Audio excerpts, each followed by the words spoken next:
আজকে যদি কোনো নারী মদ খায় বা নেশা করে তখন সমাজের পুরুষরা বলে যে এই হচ্ছে সরস্বতীর রূপ, এই হচ্ছে জ্ঞানের রূপ। হ্যাঁ, সত্যি নারীদেরকে তো সবসময় এইভাবেই সমালোচনা করা হয়, তাদেরকে বিদ্রূপ করা হয়। কিন্তু প্রতি বছর আমরা এরকম প্রচুর নিউজ পাই যে একজন স্বামী রাত্রির বেলা মদ খেয়ে এসে তার স্ত্রীকে মারছে, তার সন্তানকে মারছে। না, তখন কোনো দোষ নেই। একটা নারী যদি মদ খায় তখনই সমাজের কাছে সেটা সবথেকে বড় দোষের। আমরা ছেলেরা বলি যে মেয়েরা নাকি সব সুযোগ পায়। হ্যাঁ, সমাজ নাকি সব সুযোগ তাদেরকে করে দেয়, দেশ নাকি সব সুযোগ তাদের করে দেয়। একটা মেয়ে যখন চাকরির ইন্টারভিউ দিতে ঢোকে মানে সে সবসময় চাকরি পাবেই। কিন্তু একটা ছেলে কখনো পেতে পারবে না। হ্যাঁ, একটা ছেলে কখনো বুঝতেও পারবে না যে সেই ইন্টারভিউ রুমে সেই মেয়েটার সাথে কি হচ্ছে।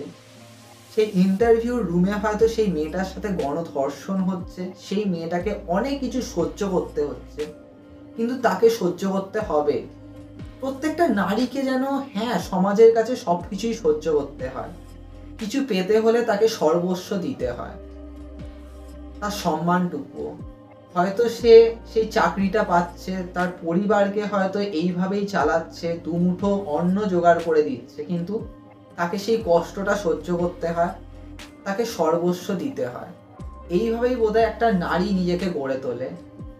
এই যে 14ই ফেব্রুয়ারি হচ্ছে ভ্যালেন্টাইন্স ডে, আমরা ছেলেরা বলি যে এই ভ্যালেন্টাইন্স উইকটা তো আসলে মেয়েদেরই।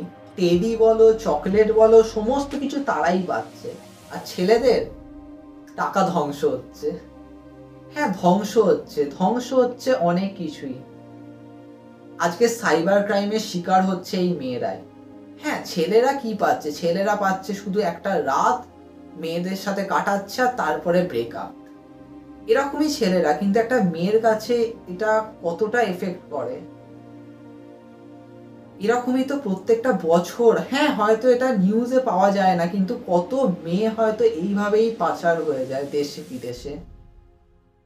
প্রত্যেকটা এই ভ্যালেন্টাইন্স ডে এর পেছনে যে কত মেয়েরা এইভাবে হারিয়ে যায়, মেয়েরা ধ্বংস হয়ে যায়, আমরা খবর রাখি না। আমরা শুধু বলি যে একটা মেয়েই খালি সুবিধা নেয়। সত্যি এই হচ্ছে আজকের যুগের নারী। হ্যাঁ, এটা ঠিক যে একটা ছেলের ভালোবাসা আর একটা মেয়ের ভালোবাসা কখনোই সমান হয় না। হ্যাঁ, দেখো, আমি নিজে একটা ছেলে হয়ে এটা বলছি ঠিকই, কারণ আমি দেখি যে আমার বন্ধু বান্ধবরাও তারাও কিরকম ভাবে রিলেশনটাকে সম্মান দেয়। তাদের কাছে মনে হয় যে এটা মনোরঞ্জন মাত্র।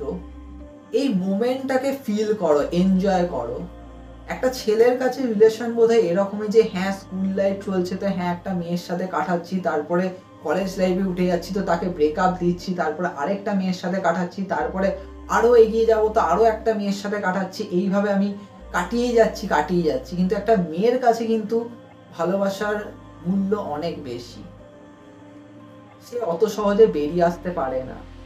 আর সত্যি আমরা যে বলি না যে একটা ভালোবাসার মধ্যে রেসপেক্ট রয়েছে, রেসপন্সিবিলিটি রয়েছে, স্যাক্রিফাইস রয়েছে।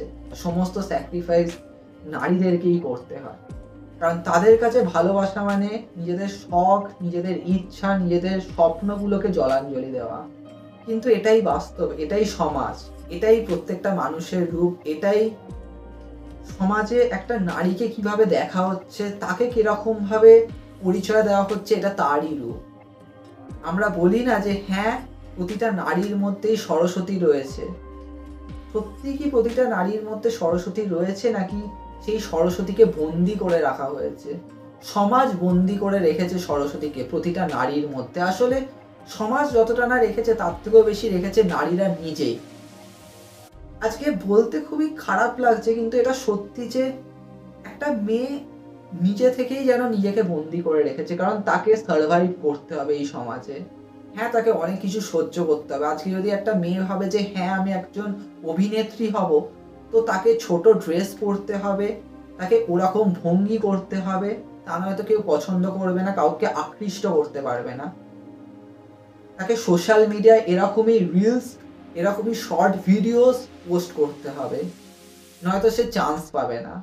আজকে একটা নারীকে কিন্তু সবসময় এইভাবেই মুক্ত হতে হয় যে আমার উপর যা কিছু হয়ে যাক আমি সেটাকে মেনে নেব। এইভাবেই বোধহয় বন্দি থাকে, শুধু বন্দি থাকে বলবো না, ধ্বংস হয়ে যায় প্রত্যেকটা নারীর মধ্যে থাকা সরস্বতী। হ্যাঁ, সবশেষে এইটুকুনি বলবো যে আমরা প্রত্যেকেই নিজেদেরকে পাল্টানোর চেষ্টা করি। কারণ আমরা ১০ জনকে দেখবো না, আমরা একজনকে দেখবো যে কে নিজেকে অন্যদের থেকে আলাদা করে রেখেছে।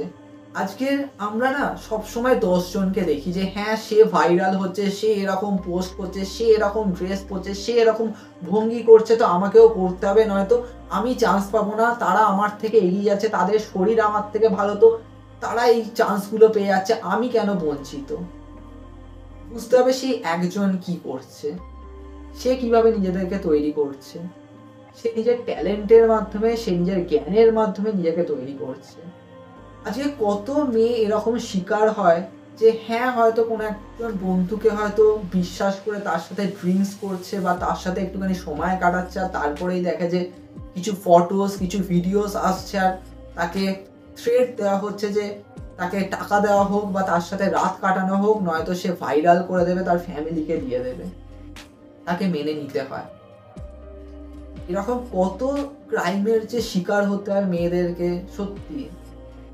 আজকে একটা মেয়ে যদি নেশা করে তো সেটা খারাপ নয়, খারাপ এটাই যে সে ধীরে ধীরে কিন্তু নিজের মধ্যে থাকা সরস্বতীকে ধ্বংস করে দিচ্ছে। সে আজকে একটা অন্য জগতে মাততে গিয়ে, সে একটা অন্য জগতের মানুষের সাথে নিজেকে পরিচয় করাতে গিয়ে নিজেকে একটা মনোরঞ্জনের রূপে তৈরি করছে।